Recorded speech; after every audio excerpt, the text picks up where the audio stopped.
Salut Gunners, j'espère que vous allez bien. On se retrouve pour une nouvelle preview. Le rythme est effréné. Je suis fatigué, mais on continue. La passion nous fait charbonner. Aujourd'hui, preview d'un déplacement compliqué à Villa Park. Aston Villa, Arsenal à 13h30, une horaire que je déteste au plus haut point. Et pour ce faire, mesdames et messieurs, je nous ai trouvé un expert. J'ai envie de dire ça. Un expert, Néo, qui est avec nous. Comment tu vas, mon frère Néo? Je vous mets son compte Twitter. Salut Randy, salut tout le monde, ça va? Ouais, franchement, je suis grave content de t'avoir avec moi. On a discuté un tout petit peu là juste avant. Voilà, je mettrai son compte Twitter dans la description. Et suivant en retour. On va pouvoir discuter ensemble de un peu l'état de forme de Villa qui en ce moment est un peu en pétard. Au moment où on arrive à Villa Park, ça va être très très cool, mesdames et messieurs. Une mini intro et on est parti.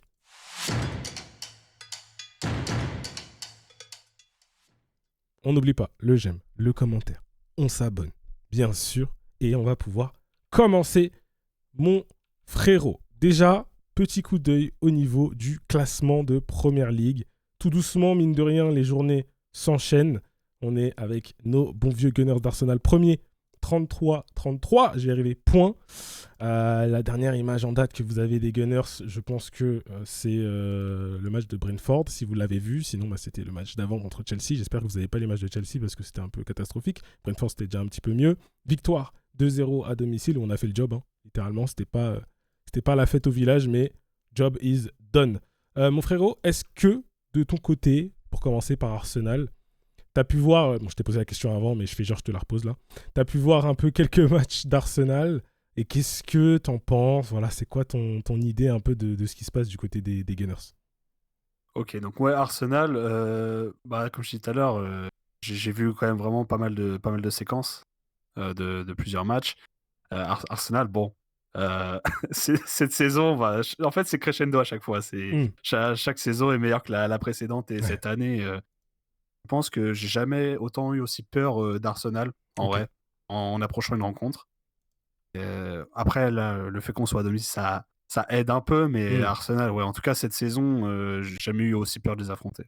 Ok, très bien, ça me va très très bien. Et on monte crescendo, comme tu l'as dit, avec peut-être un titre majeur à la fin de cette année, on espère. Ouais. On n'en peut plus, moi, en tout cas, on se gratte les veines, je te jure, on se gratte les veines, Néo. Du côté de Aston Villa, ton club, donc j'ai regardé au classement tout à l'heure, parce que je savais que vous étiez proche. Là, je vous le montre, mais je vais le dire aussi parce que je pense à vous qui écoutez les vidéos sur Spotify et sur Apple Podcast. Aston Villa est 3e pour l'instant de Première Ligue à 27 points. Donc Arsenal à 33, Villa à 27. Vous êtes à côté, littéralement. toque à la porte. Hein. Ah, mais vraiment, c'est plus que toque à la porte, là. C'est très, très chaud. Et je suis allé me mettre le petit début de saison de Villa, justement, par rapport au score et tout. Et c'est vraiment pas mal. J'ai l'impression un tout petit début de saison, mais de toute façon, tu vas pouvoir nous en parler mieux que ça, moi. je vais t'en reparler après, ça. Ouais. Tu vas nous dire. Et ensuite, donc, pas mal de victoires qui s'enchaînent. Une défaite contre Liverpool. Et là, vous êtes en tout cas en Première Ligue sur 4 victoires d'affilée en ayant affronté quand même Bournemouth, Leeds qui est pas dégueu en tant que promu, Wolverhampton qui est à la rue et Brighton. Est-ce que tu peux nous parler un peu de ce début de saison qui est vraiment, il y a deux visages. Ouais, début de saison, de toute façon, je voyais aux matchs amicaux que l'équipe a été pas fonctionné. Ok. Donc ça a assez confirmé de toute façon au début de saison. On était un peu la risée de tout le monde sur Internet, mais on n'a pas marqué de but pendant, je crois, 4 ou 5 matchs. C'était chaud au début. Ouais. Au début, c'était vraiment méchant. Après, tout le monde sait que les débuts de saison, ça veut rien dire. Oui. Et de toute façon, j'ai confiance au coach en vrai. Bon, après, c'était un peu compliqué, vraiment. Ça partait vraiment très mal. C'était dur. Mais on a bien réussi à remonter. Après, le truc, c'est qu'on aille. C'est jamais du football très brillant, c'est du football très pragmatique. Tu vois. On va jamais marquer des 3 à 4 buts. Bon, récemment, on a marqué 4 contre Bournemouth, 4 contre Brighton, mais c'est vraiment très rare et ça arrive vraiment peu souvent.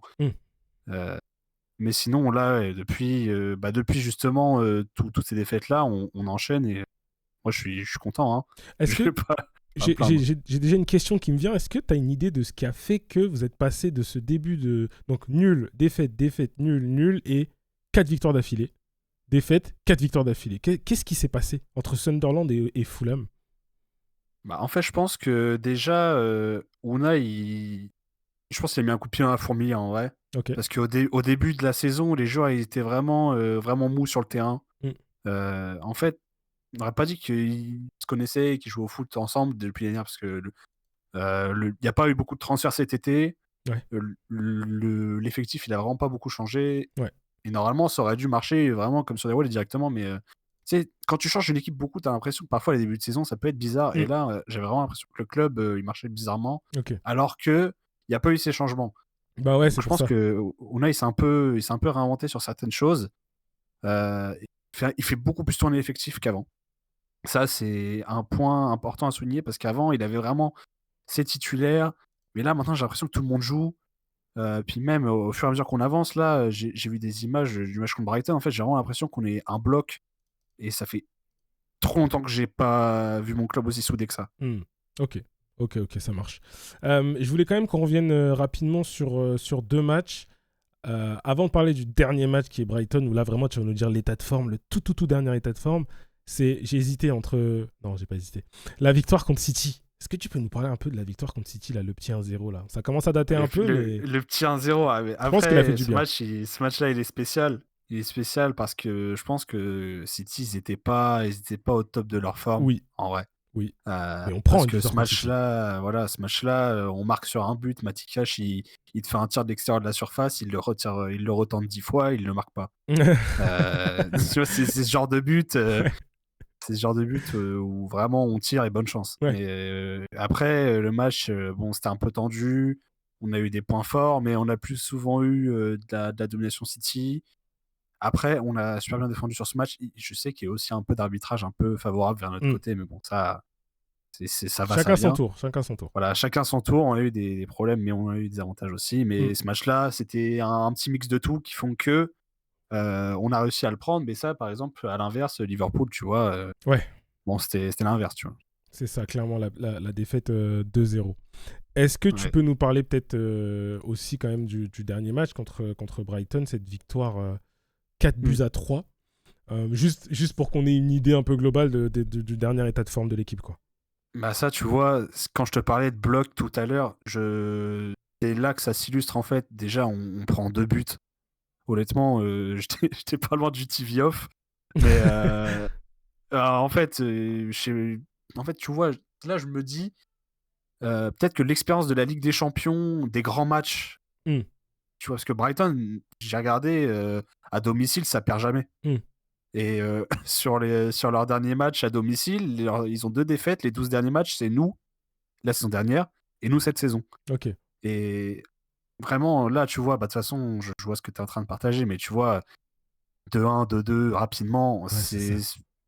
ça, je voyais pas ça il y a 2 saisons, tu vois. Ce Ok. genre de réaction, là, je l'avais pas du côté des joueurs de mon club. Mm, mm, mm. Et là, quand je vois qu'on peut remonter comme ça des 4 buts, Ouais, ça je fait du peux bien. que être confiant sur le futur parce que je sais que l'année dernière, ce serait peut-être pas arrivé. Ok. Ok, ok. Mais Ouais, voilà, et par contre, ouais, dis-moi. les buts, bon, après, c'est. Nous, cette saison, on aime bien marquer plus que les statistiques veulent nous faire croire, hein. Au Ok. niveau des XG, de toute façon, à chaque fois que tu regardes, on marque toujours plus que nos XG. Ok. Ok, ok. Euh, Dis-moi, Ça, je vais pas dis-moi, m'en vas-y, hein. plaindre, hein. Je vais pas m'en plaindre de toute façon, hein, mais bon, après, les buts sont ok. De toute façon, moi, je prends, hein, c'est des buts, hein. Pas te Ah mentir, bah... Et si je peux marquer des buts comme ça à tous les matchs, moi, je prends. Bah, évidemment, on va pas se... Attends, et puis quand encore? Non mais Ah ok, oui, non, mais. très très très cool. Je voulais quand même revenir aussi sur 2-3 joueurs chez vous. Après, bon, tu pourras décider aussi sur lesquels tu aimerais revenir toi, si c'est des joueurs que j'ai pas cités, mais et qui selon toi méritent d'être cités. Déjà, le premier, c'est Watkins, parce que Watkins, Ouais. c'était compliqué, et Ah, là, c'est donc, dur. il vient de marquer donc, son doublé là, il est à 3 buts cette saison en Première Hmm. Ligue. Qu'est-ce qui se Ouais, c'est ça. passe avec Watkins? Bah, en fait, Watkins, ça a été un joueur irrégulier au départ, mais cette saison, c'est n'importe quoi, en fait. Je sais pas. En fait, j'ai l'impression que c'est un gros manque de confiance. Ok, Parce qu'il tente, en fait. Il tente dans les matchs, ouais. mais tu sais, c'est toujours des frappes pas puissantes, pas bien placées, etc. Hmm. Mais Watkins, quand tu regardes la saison dernière, il tourne à quoi? Entre 10 et 15. Ouais, il avait fait Au une bonne niveau saison. des assists, pareil, il tourne entre 5 et 10. Et encore la saison d'avant, je crois, il fait la meilleure saison de sa carrière, il tourne à 20. 20 buts, 10 assists, un truc de dingue. Tu sais, c'était la saison où il avait vraiment explosé. Et là, tu redescends à un niveau, je crois qu'il a jamais fait pire début de saison depuis qu'il est chez nous. Il tourne toujours à plus de 10 buts au niveau de la saison. Là, il n'avait pas marqué depuis septembre. Waouh. Tu vois l'état de mon club actuellement, là où on en est. Mm. Tu dis qu'on a un neuf qui marque pas. J'imagine pas si Watkins serait à son état de forme d'il y a Ouais. 2 ans, tu vois. Ok. Mais je pense que c'est juste un gros problème de confiance en vrai parce que normalement, il y a des occasions à chaque fois, à chaque match. Je me dis, putain, là, il y a 2 ans, il les marque celle-là, tu vois. Et tu vois, Watkins, c'est un joueur, quand nous, on n'avait pas encore notre neuf et qu'on se posait des questions et tout, il était dans beaucoup Ouais. de bouches, entre guillemets, de Gunners qui se disaient, sinon tu Mm. pars sur un Watkins. En plus, lui, on savait qu'il avait un petit quelque chose pour Arsenal aussi. Donc Ouais, de toute façon, c'était... il le dit tout le temps, de toute façon, hein, son Ouais, club de cœur depuis qu'il est tout petit et machin. ouais, ça se dragouillait un peu. On s'était dit, pourquoi pas pour certains. Bon, au final, ça s'est pas fait. J'avais un autre joueur sur lequel je voulais qu'on s'arrête parce que là, pour le coup, il n'y a rien eu dans la presse ou quoi, mais c'est juste moi. Moi, je voulais ce joueur il y a 2 ans, je pense. C'est Je pense Amadou savoir. Onana. Ah, tu savais? Ah, moi, je pensais que t'avais parlé de Buendia. Ah non, non, non, je parlais Ok, bah, d'Amadou je vais revenir Onana. dessus après, alors. Ok, tu peux Ah ouais, non, revenir mais Onana, dessus. c'est Bien sûr, bien spécial, sûr. hein. Pourquoi? Vas-y, bah dis-nous pourquoi. C'est spécial parce que c'est un grand garçon. Non, mais Alors, vraiment, il est grand par la taille et aussi sur le terrain, j'imagine. c'est un truc de dingue. En fait, il a une manière de jouer, mais il est élégant dans ses touches de balle. Ouais, C'est une tige. Donc, ouais. une tige en 6, c'est toujours impressionnant à voir regarder parce qu'il fait des grands mouvements, etc. Il tombe pas, il fait des passes, elles sont cliniques, franchement. Hmm. En fait, le problème d'Onana, c'est qu'il se blesse un peu souvent. Ok. Je sais pas si tu arrives à voir un peu son Je vais historique de regarder blessures, justement en mais même temps, ouais. il se blesse un Hop, peu il est souvent là. depuis qu'il est là et il faudrait vraiment, tu sais, qu'il confirme une vraie saison où il se blesse pas tout le temps. Alors effectivement, là, je vois, hein, donc 16 jours en 24-25, puis 14 jours, puis 13 jours, puis 36 jours, puis 43 jours, Ouais, puis 13 jours. Donc au global, tu rates quand même 4 matchs, puis 4 matchs, puis 3 matchs, puis 8 matchs, puis 10 matchs, puis 2 matchs, ouais, 10 dont la matchs, je m'en sélection, hein. Donc souviens. c'est quand même Waouh, pas c'était mal. dur, hein. Ouais, Mais donc t'enchaînes. quand il est là, quand il est en forme, je pense en vrai, il a un déboulonnable dans notre milieu maintenant. Hmm. Parce qu'avant, il y avait Camara, Tillmans. Après, moi, ça m'embête de voir Tillmans sur le banc parce que franchement, ce mec, il est waouh J'aime aussi. bien aussi Chimet. Mais Onana, Camara, ça t'apporte une structure de fou dans ton système. Et de toute façon, si on est troisième et qu'on se prend pas souvent de but, c'est un peu grâce à lui. Puis en plus, il marque, quoi. Et ouais, C'est en un, plus, il c'est un, marque. c'est un 6 qui marque à mort. Ouais, Et ça, c'est un truc de dingue. ça fait Il est plaisir. grand, il marque de la tête, il marque des pétards en dehors de la surface. Il a tout. Franchement, ce joueur, il a tout. Moi, je le voulais à l'époque où on avait Jorginho partait. Et je me souviens dans ma vidéo 11, enfin, je sais plus ce que j'ai fait, un mercato idéal, je sais plus quoi là. Moi, je voulais qu'on prenne Onana pour qu'il grandisse avec Partey et Jorginho et qu'ensuite les deux, ciao, et c'est lui qui prend la suite. Bon, Ça aurait été un genre, Bertha, il franchise, hein, de a. toute façon. Oui, ça aurait été. Je pense que pour moi, j'imaginais bien avoir un espèce de. Ce que je disais déjà à l'époque, un espèce de triangle des Bermudes, Gabriel Saliba Onana, qui se transforme en un cube avec Declan Rice quand il redescend. Je voulais une équipe de monstres d'1m90, 95, que tu passes pas. Bon, c'est pas du Ah tout. non. C'est pas dans ce sens-là où on est allé au final, mais c'était un joueur que j'aimais beaucoup. Donc c'est pour ça que je voulais absolument qu'on en parle. Aujourd'hui, je ne vais pas parler de Daniel Madden parce que oui, on peut en parler aussi, mais bon, voilà. Je vais pas parler de Rogers. Rogers, j'en ai beaucoup parlé aussi sur la Ça, de toute chaîne. façon, je pense qu'on reconnaît un peu Rodgers. Voilà, j'en ai parlé et reparlé et reparlé. Est-ce qu'il y a d'autres joueurs sur lesquels tu aimerais qu'on s'arrête chez toi? Moi, il y a. En vrai, je vais pas parler de Camara parce que il a de la lumière sur lui, donc je Oui, connais. Camara. Je vais parler de Konsa et de Buendia. Ok. Konsa, je pense, hein, après je suis peut-être biaisé, mais je pense littéralement que c'est un des meilleurs centraux d'Angleterre Ok. actuellement. Ça, il fait une saison de dingue. Il a toujours été, comment dire, il a toujours été régulier. Bon, au départ, quand il est arrivé chez nous, il jouait à droite. Bon, ça, c'était pas dingue. Mhm. Mais ouais, on l'a chopé à Brentford pour rien du tout. Bah, c'est ça, ce que je vois là, 13 millions. Carrément, ils se foutaient de notre gueule en disant ouais, on leur a refourgué contre ça, marrant, pour 13 millions, bonne chance. Mais au final, quand le mec est trop régulier, et là, en fait, il attend une maturité en centrale. Ouais. Il va pas souvent sur les radars parce que tu as toujours des grands défenseurs devant lui en PL. Hmm. Tu vois ce que je veux dire Hmm, hmm, hmm. là-dessus? Mais quand tu regardes vraiment les matchs d'Aston Villa, tu remarqueras que bah, derrière, bon, il peut parfois faire quelques erreurs, mais de toute façon, ça arrive à tout le monde. Il y a aucun joueur qui est Bien parfait. Quand tu sûr, regardes, il y a des Van Dijk qui font des erreurs, bien sûr.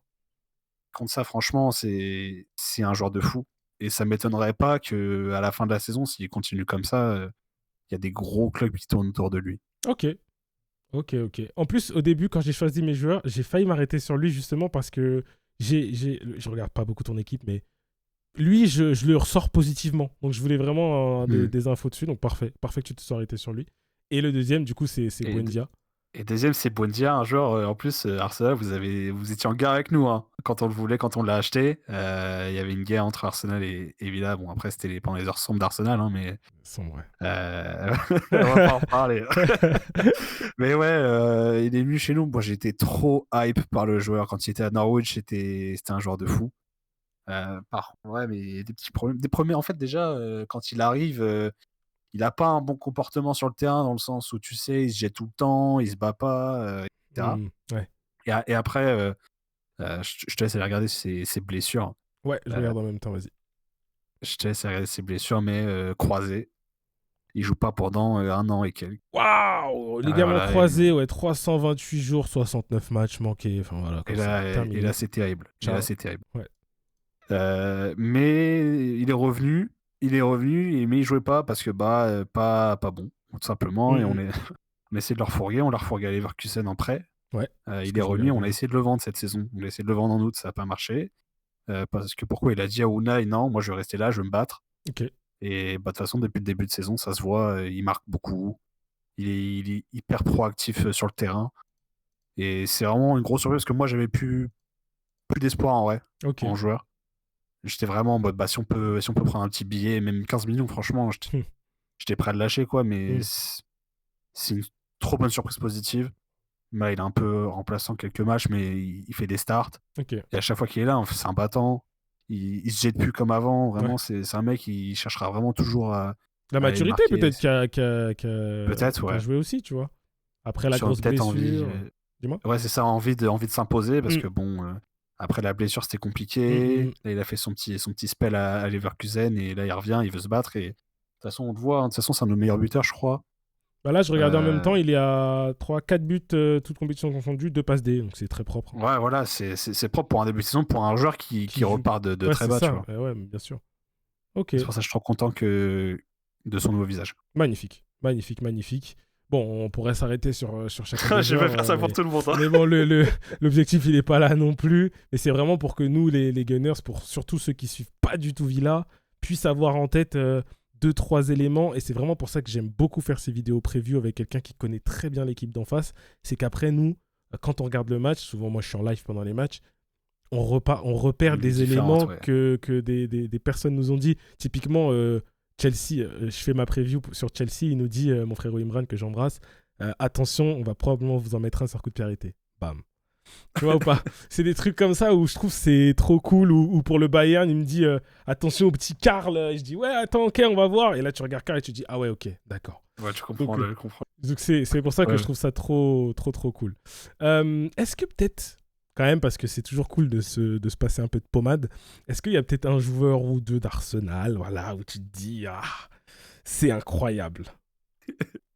Bah, de toute façon, je pense que tu vas être d'accord avec moi, mais Oui. Merino, c'est Oui, Rino, c'est n'importe quoi. ah, Merino, c'est quoi ce joueur? Ah, il est trop fort ce mec. C'est dingue. Surtout Merino. pour le prix que vous l'avez eu, mais c'est un truc de fou. Je fais que des éloges de ce gars, hein. En ce moment, je comprends pas comment il est capable de te faire tout ça et d'être d'autres Mais matchs. ouais, il sait tout faire, hein, c'est ça qui est choquant, c'est qu'il sait tout faire. Ouais, ouais. Ok, Merino. Merino, un autre peut-être? Merino, moi, après, ça, c'est vraiment personnel. C'est pour C'est toi, vas-y. pas. Moi, j'aime trop Trossard. Ok. C'est un joueur que j'aime beaucoup. Après, je sais que dans la communauté Arsenal, il y en a qui l'aiment, il y en a qui l'aiment pas. Et moi, à chaque fois que j'ai les yeux sur lui, il fait toujours des trucs de fou. Donc, après, voilà, c'est la chance de regarder certains matchs, etc. Mais moi, Oui. je sais que Trossard, c'est vraiment un joueur que j'aime beaucoup. Non, ça, c'est personnel. Et si je dois donner un truc plus global, bah, c'est Rice. Hein. Ouais, ça c'est normal. Ça, Rice, waouh, on le présente plus, le déclin. Mais le Trossard aussi, hein. Trossard, c'est depuis qu'il est là, en vrai, même s'il y a eu des périodes de moins bien et tout, ouais, c'est globalement, ça. c'est le mec clutch, tu le fais rentrer, il te change un match, hein. Donc, faut respecter Trossard, hein. Moi, le premier, hein. J'ai tendance à tirer sur lui et tout, mais il nous fait mentir quasiment, presque quasiment à chaque fois, hein. Donc, faut respecter. Après, moi, quand je le regarde à chaque fois, il y a toujours deux trois trucs qui sont vraiment super bons à tirer. Mais Ouais, je peux pas non globalement, plus me permettre de mettre à la place de vous en disant que c'est un joueur de fou, alors que bon, parfois il peut peut-être vous plomber des matchs. Ça, plombé, peut-être. Au milieu de terrain, c'est une catastrophe, mais c'est parce qu'on n'avait pas le choix. Mais sinon, non, c'est un très très bon joueur, il faut respecter. On est comment? On est à 20 minutes. On va se finir tranquillement avec deux compos probables, graphique camembert, pronostic. Mesdames et messieurs, on n'oublie pas le j'aime, le commentaire, on s'abonne s'il vous plaît. Je compte sur vous. Je vais commencer avec les Gunners en déplacement. Je me suis creusé la tête de fou parce que on avait notre charnière remplaçante Incapié-Mosquera et Mosquera est sorti sur blessure contre Brentford. Et là, à l'heure où on enregistre, moi, j'ai pas d'infos. Je sais pas s'il est là, pas là, donc je vais partir du principe qu'il est pas là. Et donc, pour la compo probable, je mets donc Raya dans les buts, évidemment, bien sûr. Je pars sur un Calafiori, Incapié, Timber, White. Pourquoi? Parce que Timber avait remplacé Mosquera en défense centrale. Parce que, alors là, vous allez me dire pourquoi tu mets pas plutôt White en défense centrale? Parce que je pense que je prends moins de risques dans ma composition à mettre un Timber en DC que White. Même si vous allez me dire oui, mais White de base c'était un DC. Oui, mais il a vraiment été transformé en latéral et j'ai trouvé sur le peu de fois où on l'avait revu en DC qu'il avait perdu trop d'automatisme. Là où un Timber, aujourd'hui, les yeux fermés, je le mets à chacun des postes. Donc je préfère mettre un Timber là, même si je perds un peu l'apport offensif. On a vu quand même que White, il est capable aussi de monter et de faire des choses, hein. Sur le but de Merino, c'est lui qui vient mettre le centre ici tout au bout à gauche. Donc je vais plutôt partir sur ça. Après, d'ici là, peut-être qu'on aura eu des infos. Peut-être que Mosquera va revenir. Peut-être que Saliba va revenir. J'en sais rien.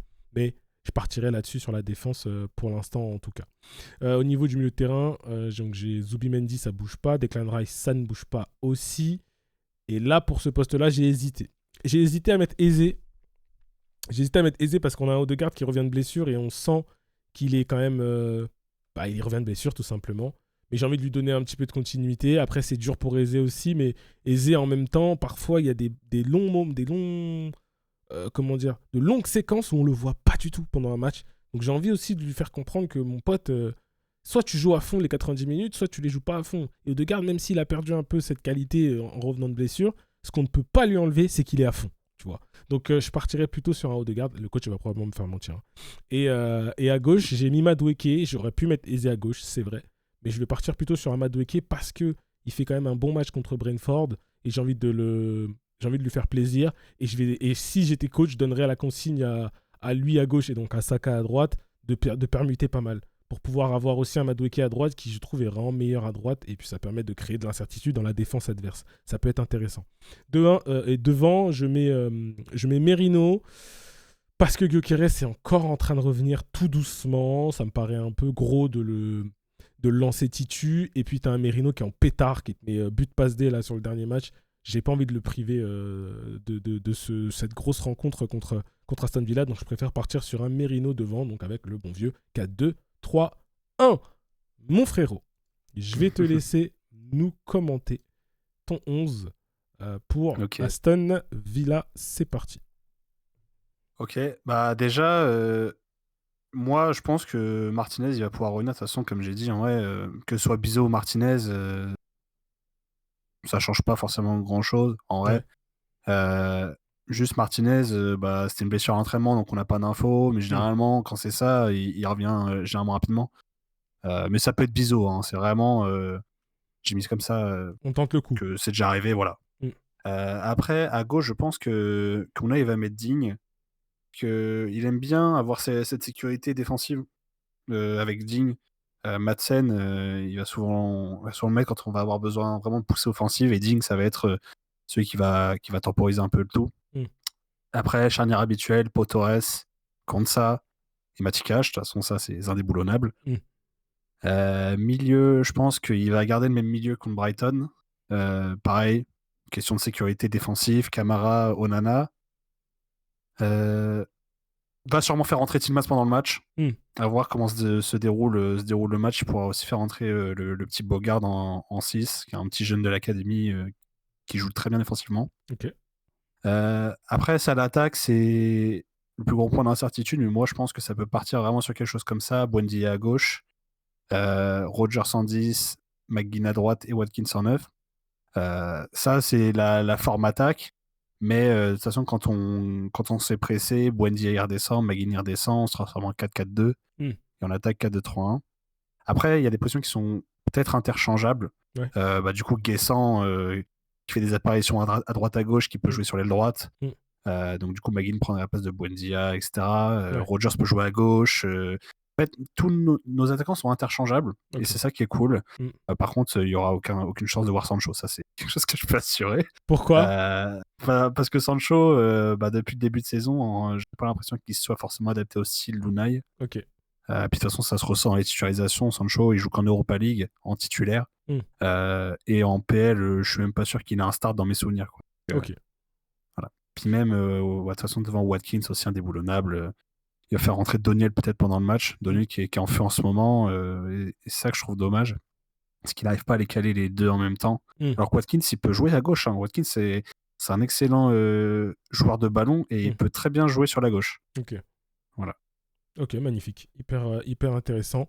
Mon frérot, on va pouvoir avancer et se finir tranquillement avec un petit pronostic. Mais avant ça, il faut se remettre un peu la tête dans l'histoire avec le graphique Camembert, bien sûr. 201 matchs entre nos deux équipes. 70 victoires d'Aston Villa, 86 pour Arsenal. 45 matchs nuls, 326 buts du côté des Gunners, 280 du côté des Villains. Tom Waring, meilleur buteur avec 14 réalisations derrière Thierry Henry, le King, avec 12. Je regardais le grand, très grand. Je regardais un peu tout à l'heure avant qu'on lance. On est quand même sur la saison dernière, donc match nul chez nous, victoire chez vous. Défaite chez nous la saison d'avant, 2 défaites même. Victoire pour nous. En vrai, au global, c'est pas genre victoire écrasante à chaque fois ou on perd pas à chaque fois comme Chelsea, tu vois, depuis quelques années. Ouais. On sait qu'on va pas perdre. Là, vous, pour le coup, moi, je l'ai dit sur Twitter tout à l'heure, j'ai fait un tweet, j'ai dit les gars, je suis terrifié. je suis terrifié parce que il y a de quoi. Aston Villa, c'est une belle équipe. Ça joue au foot. Ils sont là, ils vont être là au contact, au duel, ils vont être présents. C'est chez eux. C'est un horaire de merde. Il y a tout qui est réuni. Nous, on a bien enchaîné. Je dis pas que vous n'avez pas enchaîné, attention, hein, mais tu as bien enchaîné aussi. Je suis terrorisé par cette rencontre. Et en plus, vous êtes très proche au niveau comptable. Ça peut faire très mal une défaite. Même un nul, ça peut faire très mal aussi. En fait, on est obligé de gagner et ça va être extrêmement difficile. Et puis, on a une histoire récente quand même qui est pas folle hein, quand même avec vous, qui va quand même plus de votre côté que du nôtre. Donc ouais, je suis terrifié. En tout cas, on va pouvoir se faire un petit pronostic et vous n'hésitez pas à mettre votre pronostic en commentaire. Bien sûr, je compte sur vous. Multipliez les commentaires, hein, je compte sur vous. Du coup, Aston Villa, Arsenal, samedi 6 décembre, 13h30, horaire de merde. Qu'est-ce que tu vois un peu dans une physionomie de match? Peut-être qu'est-ce qui te chauffe? Est-ce que tu as reçu un script en avance? Pour toi, j'ai bien reçu le script, moi. Je crois que tu as reçu un script, mais moi aussi, mais on va en parler. Qu'est-ce que tu as vu un peu là? J'ai partagé ma feuille de route. Donc, de toute façon, les physionomies de match, de toute façon, c'est toujours les mêmes. Première mi-temps, on va se faire dominer.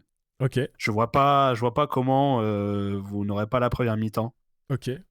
C'est comme ça depuis le début de saison, en vrai. D'accord. Mais je compte sur ma fabuleuse équipe pour se réveiller en deuxième. Et c'est là, de toute façon, c'est là où on fait mal, c'est reprise 45e jusqu'à la 60e, 70e.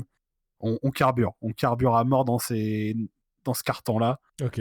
De toute façon, match contre Brighton, ça s'est vu. Hein. Fin de première, j'étais assez surpris, mais début de deuxième, généralement, ça kick-off et ça joue au foot. Après, petit prono. Je sais qu'Arsenal, cette piste gagne olé olé. Hein. Moi, je sais qu'on Ah est là bon sur. là. Je sais qu'on est bon aussi sur coup de pied arrêté, mais on s'en est pris contre Brighton. Ça m'étonnerait pas qu'on s'en prenne un. En vrai, honnêtement. Ok. Moi, je sens qu'on peut s'en tirer avec un petit 2-1, un petit vol, tu vois. Oh, Yeah. Oui, oui, un petit 2-1. C'est oh. comme ça qu'on gagne souvent. On gagne un petit but d'écart, comme ça. Désolé, c'est le script. C'est comme ça que ça se passait. Un petit but de. Un petit but de Rodgers.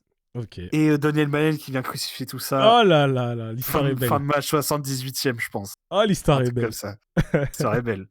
L'histoire est belle. Ok. Manquait plus que ce Watkins sur un petit piqué. Oh putain. Ah oui, Oh, les souvenirs. putain. Hein. Oh mon dieu, non, pitié. Non. Emirates. Dur, dur, dur. Ok. Moi, j'avoue que je suis terrifié, mais je vois quand même une victoire d'Arsenal. Je vois un match hyper fermé où c'est ça va l'être. horaire de merde et tout. Je vois un match hyper fermé où les équipes ont peur de se découvrir, ça se respecte beaucoup, mais il y a quand même une délivrance. Sur coup de pied arrêté, oui, je le prends avec grand plaisir. Je le prends, oui, 1-0. Moi, je vois un vilain 1-0, 78e, Merino de la tête. Et ça, on vous poussait sur la fin, on tient C'est bon. le cauchemar. Et on repart comme ça. Et on n'est pas fiers, mais on est fiers parce qu'on a les 3 points. Voilà, moi, c'est ce que je vois. De toute façon, match charnière, hein, que ce soit pour vous ou pour Clairement. nous. Match charnière, match qui dépend.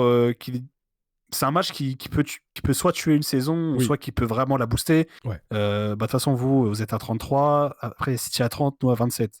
Si vous Ouais. gagnez, vous prenez le large. Si vous perdez, on vous rattrape. Et nous, on prend de l'avance sur les places qualificatives pour la Ligue des Champions. De toute façon, nous, en vrai, c'est pas le titre qu'on vise, c'est la LDC. Oui. Mais tu vois, en fait, c'est vraiment charnière pour les deux. Et ça que je tiens à souligner, c'est un match dans la saison où faut pas se faire caca dessus. Clairement. Dans le sens où si tu rates le coche, tu peux glisser. Tu peux vraiment glisser. Surtout que à 16h le même jour, pour parler de City, donc qui est entre vous et nous, ils reçoivent Sunderland. Et Sunderland, ça rigole pas cette année. Donc ils ont moyen. C'est fort. Hein. C'est fort. Donc ils ont moyen d'aller peut-être accrocher un truc, on sait pas. Donc si toi t'as gagné, City peut-être a fait un petit faux pas contre Sunderland, ça remélange toutes les cartes. Et en plus de ça, pour finir, on rejoue Villa en fin de... Je suis dégoûté. On rejoue Villa, je crois, c'est le 30, je crois, il me semble. 30 ou 31 décembre. J'ai pas les dates en tête. 30 décembre, on rejoue Villa, mais cette fois-ci à l'Emirates. On vous enchaîne dans le même mois. Donc non, t'as raison de plus pour encore Après, plus. Dis-moi. La punaise, elle sera vite enlevée de la fin de la saison. Oui, En vrai. c'est vrai. Je préfère vous jouer début de deuxième partie que fin de première partie. Oui, je comprends. Surtout que les Miates, vas-y, c'est une forteresse aussi. Hein. On est Voilà. d'accord. On va glaze un petit peu. Mais ouais, de toute façon, t'as des clubs comme ça. Nous, c'est Crystal Palace. T'as des clubs, t'as pas envie de les jouer. Non. La saison. Voilà, t'as des clubs, t'as pas envie de les jouer. Nous, je sais que Brighton, je pense que c'est doux. Je pense que de votre côté, de toute façon, jouer Villa, surtout à Villa Park, c'est. On n'a pas... Franchement, c'est un on peu une pas torture. Envie. Non, on n'a pas envie. Voilà. C'est pas On n'a français. pas envie d'y aller. Hein. T'as pas envie d'y aller. T'es dégoûté. T'as mal dormi la veille. Enfin bref, il y a tout qui réunit pour que ça se passe mal. Bon. Depuis 3 ans, c'est une forteresse. Ah non, c'est insupportable. Donc voilà. Merci à toi, mon frérot. Très très cool, mon frérot Néo. Mesdames et messieurs, je vous remontre le compte Twitter et ça sera dans la description. N'hésite pas, hein, bien sûr, à aller donner un petit peu de force au frérot. On n'oublie pas le j'aime, le commentaire, on s'abonne. Je compte sur vous. Et bon match à toi, déjà. Toi aussi, hein. Et on vous dit à la prochaine pour de nouvelles aventures. Ciao tout le monde. Peace.